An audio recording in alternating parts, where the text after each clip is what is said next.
আসসালামু আলাইকুম। সবাই কেমন আছেন? আশা করি ভালো আছেন। সামনে কুরবানি ঈদ আসতেছে। ফ্যামিলি এটা বুঝতেছে না। ফ্যামিলি অলরেডি ফোন দিছে, আমারই ফোন দিছে। বলতেছে টাকা লাগবে। কেন? টাকা লাগবে, কুরবানি দিবে। বোনের এটা লাগবে, ভাইয়ের এটা লাগবে, সন্তানের এটা লাগবে, বউয়ের এটা লাগবে, অমুক মেহমানের এটা লাগবে টাকা। কিন্তু আমরা বেতন পাইছি কিনা এটা কেউ একবারও জিজ্ঞেস করে না যে আমরা বেতন পাইছি কিনা।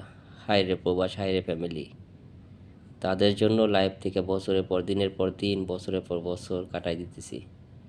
বিনিময়ে কী পাইতেছি আমরা?